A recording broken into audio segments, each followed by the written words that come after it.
Back to another episode of the Self-Development with Tactics podcast. As you can see in the background, we are going through another episode of me talking about the Stoicism subreddit once again, and there's already something pretty interesting there, as I see. I hope you're doing fine. I hope you're really good, actually, and let's actually get straight into it. I found out I got cheated on and I'm okay. I've been dating this guy for 3 months. Prior to that, I haven't been dating anyone and really used that time to focus on improving myself. Today I found out last weekend him and his friend were trying to lure girls into their apartment after a night out at the club. The girl reached out to me and showed pics of them. Old me would have lost it. That gut-wrenching feeling of finding out the person you're with is not who they really are, and you've been making decisions based on a reality that didn't exist. I thanked her and apologized for their behavior towards her. Without hesitation, I texted him saying, "Hey, it's been a pleasure getting to know you these past few months, but I no longer wish to keep in contact. Take care." He immediately replied and said he respected my decision but wanted to know why and if he can get feedback to improve. The fuck? Sounds really like, okay, this is a business.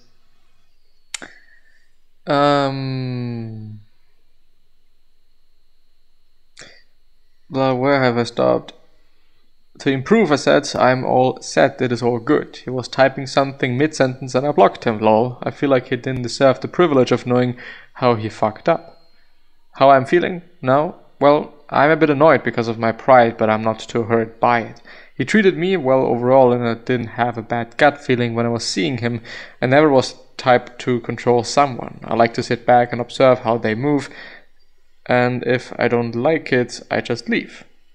I'm proud of myself for coming a long way though. Old me would have written any paragraphs cussing him out and how terrible of a person he is, but part of life is walking away from things that no longer serve you. Marcus Aurelius says, "It is unfortunate that this has happened." No, it's fortunate that this has happened and I remained unharmed by it. I'm thankful I found out now sooner than later. I just wanted anyone who is going through this or has gone through this to know cheating has to do with the other person, out of your control, and they are going to do it regardless, and never you. For those who have been cheated on, how has Stoicism helped you view infidelity? Really sounds like some of your projection, some of your feelings onto OP's ex here. There is no Stoic principle saying they need to explain their actions to their ex-partner. This would actually be kind of the only thing that I would, this is me. I do want to point out this is me, and this is what I would be doing. I would definitely tell this person what he or she did wrong. Not because I want them to feel bad or whatnot, because I want them to tell it. And I've been in many situations where I wanted to get an answer and I have never even got it. So it is something that I dislike and I don't want most people to feel like this.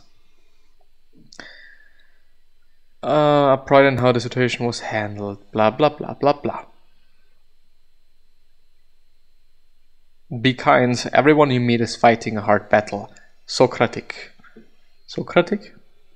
Sometimes we tend to think that only we have problems and everyone should behave well with us. But we often forget that everyone in this world has problems and never say to someone that your problem it's nothing compared to my problem. Maybe you are now on level 10 and they are on level 1. Remember that once you were on that level 2, even if you are on the same level again, it is not the same. Everyone experiences things differently. Yes.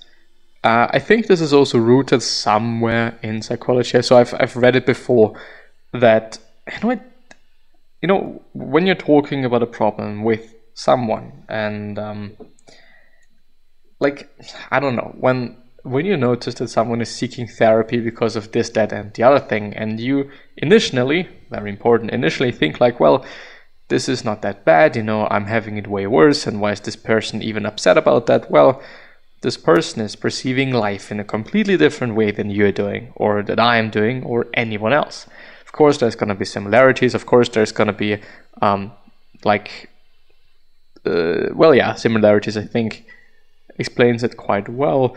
But it is never going to be the same. It's never going to be like the exact same. So understand that whatever this person is going through is really, really, really difficult for this person. Especially when they're even seeking therapy, which, I don't know, I think is kind of the latest step, or the kind of the final step that you're taking. You know, there are probably many things that people do beforehand, but yeah. Epictetus said, "Freedom is secured not by the fulfilling of man's desires, but by the removal of desire. How can one hold this view and still be ambitious?" I've been a student of Stoicism for a few years now, but the question of Stoicism relation to ambition continues to perplex me, to a point where I find myself avoiding Stoic literature altogether because I just can't figure this out.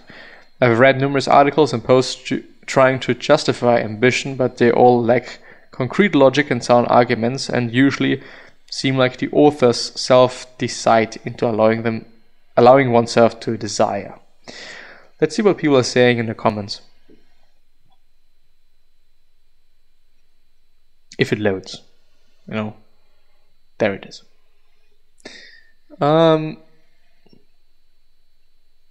I view the entire section, or do I have to? No, it's fine. I think I can map your ambitious thoughts, well, to a few passages in the Enchiridion.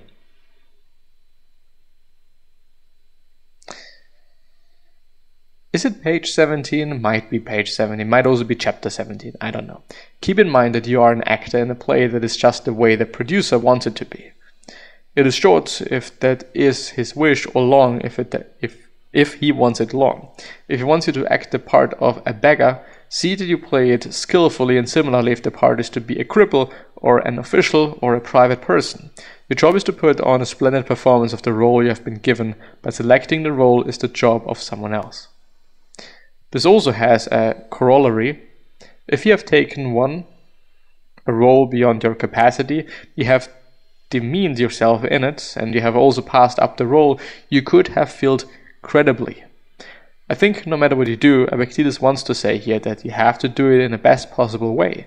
Choosing what to do is out of your control for the most part, but you can always say no to more if you aren't playing your current roles to the absolute best of your abilities. Add to this the last passage of number 24. What position then will I hold in my community? Whichever one can have and still preserve your trustworthy and honorable character. But if you lose this character in wanting to benefit your country, and you end up dishonorable and untrustworthy, what benefit would you be? The core tenet of Stoic ethics, as I see it, is to be virtuous in our behavior. Beyond that, if you're doing anything, by my interpretation, it is imperative that we do it to the absolute best of our abilities. By the best cock you can be, but don't desire to be another type of cock. If you get an opportunity to be a different type of or kind of cock, then like in a bankier, I guess, you can either politely accept that responsibility or you can let it pass, but don't go running around after it, and only accept the responsibility of being that cock if you can fulfill that responsibility with honor and trustworthiness.